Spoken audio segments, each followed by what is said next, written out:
Hey guys, it's me Laila, Alieh, your lifestyle and fitness coach, and today I'm going to share with you how to prepare for Mount Everest Base Camp. So go ahead and take some notes. I'm sure you guys are really interested to know what I brought with me to help me go through the trek and what things that I wish I had brought with me when I was hiking to Mount Everest Base Camp. One thing that you should know about is that hiking to Mount Everest Base Camp is an achievement in itself. Do not let anyone tell you that it's not an easy trek. It is hard. I prepped for this for 6 months, had to hire a trainer, and even though I'm a coach, I needed to get support to build my body and my endurance for that type of activity. Here are some things that I have that I would love to share with you, and so take some notes, and here it goes. The first thing you want to pack, or many things you want to pack yourself some essential oils. I brought myself this pack with me, and it really was a lifesaver. I brought peppermint oil, lemon, lavender, thieves, and also some muscle relaxers. I use Young Living, and I highly recommend you bring at least peppermint oil because it allows you to breathe.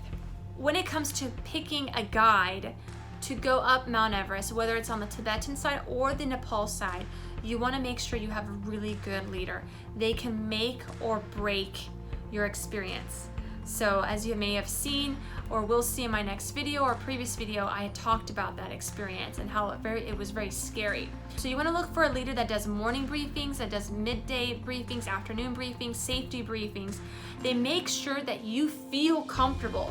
They make sure they're watching you, and you also make sure that there's someone that you can trust, that they have an emergency kit. We did not see any emergency kits from our leader.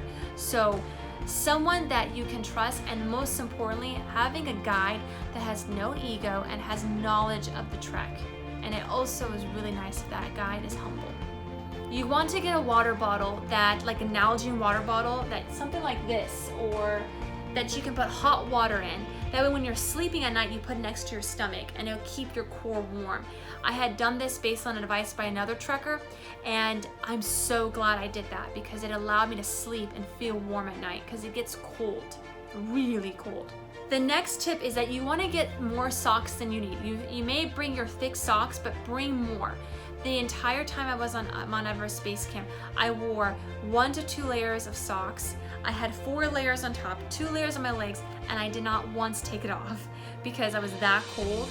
And the fact that I did not bring warm enough socks, I was up throughout the entire trek. I only slept a maximum 4 to 5 hours. Another thing you want to bring with you to Mount Everest Base Camp is body wipes, disposable body wipes, something that you can do a quick shower in, and so that way you can wash your body, kind of feel refreshed because it's so cold you don't want to change. So having baby wipes that are disposable, biodegradable would be great, and you can get that at any store. Another thing to do to prepare for Mount Everest Base Camp is to do 4 to 6 months of cardio and weight training. I had to hire a trainer to help me with my lower body, as well as doing cardio. So I would highly recommend that when you are doing something like this, that you really take your physical health to perspective. And that's something I did, and I developed a program for that on how to prepare for Mount Everest Base Camp, just because I prepared as if I was going to the top, and I'm so glad I did.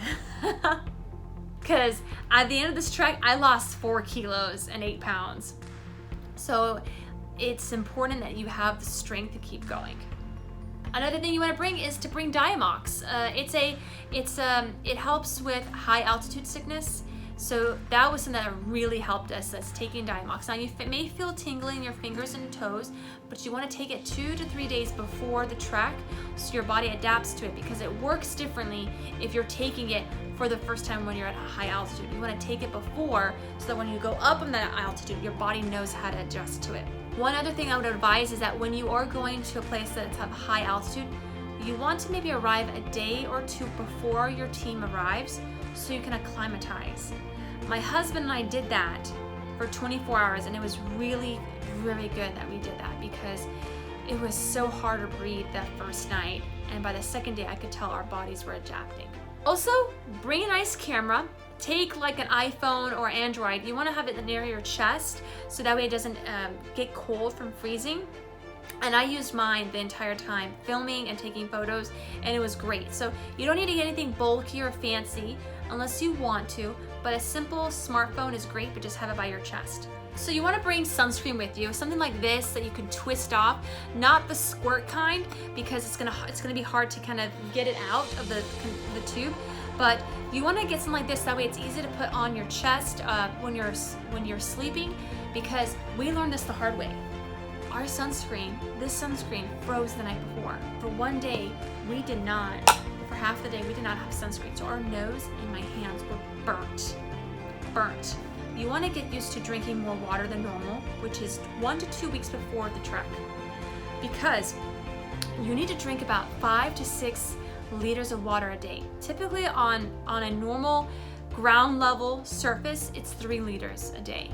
You need to double that, because you're literally just the fumes of vapors coming out of your body. It's dry, and a high altitude with sun. You need to stay hydrated, because you're gonna feel it, and it's just dangerous. Headache, digestion problems, chapped lips. Hydration is key.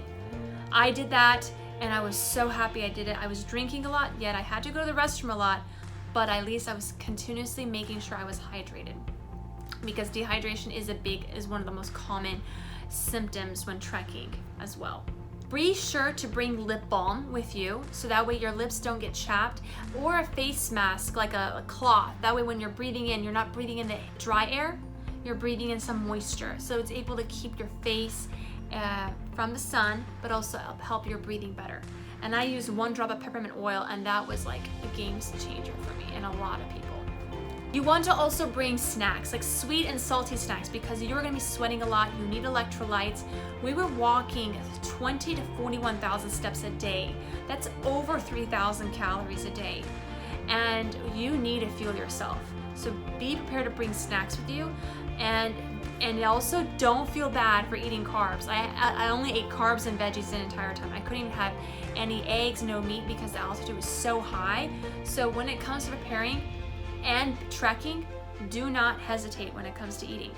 And also, just for kicks and giggles, it's also nice to bring a pedometer, the one that doesn't, that you can leave charged for 7 to 16 days. I had a Xiaomi, and that was great. I was able to see how many steps I did a day, just so I could see how active I was, but also kind of get an idea of like how many miles was I trekking. For us, we were trekking about half a marathon a day, to 15 to 20 kilometers a day. So it was a lot of trekking. And another way, and this is one of my last tips on how to prepare for Mount Everest Base Camp, is to really work with nature. Don't fight nature, but to really enjoy nature. So don't try to trek for speed, time, but just to trek for survival. Your guide, who you're going to pick, and that's a good guide, is going to understand the pace that you're at, and is going to respect that. So do work with yourself, your body, and know your body when you're doing something like this, because nature will test you. I hope these tips were helpful. If you have any questions, just go ahead and message me. This was a lifelong dream of mine, a bucket list, and I have to say it was a life-changing experience. So do not underestimate the preparation for Mount Everest Base Camp, and I hope these tips were helpful. They're passed on to me, and I'm passing more on to you. So enjoy the journey and enjoy the process, and stay active and keep going, guys. I'll see you guys later. Bye, and good luck. I have to say this, and that is something I just want to make that clear. I'm a person that hates being cold. I hate being cold. And now I can say I am no longer cold. I broke that cold fear. I broke it. So talk to y'all later. Bye. I'm off to go and do a walk.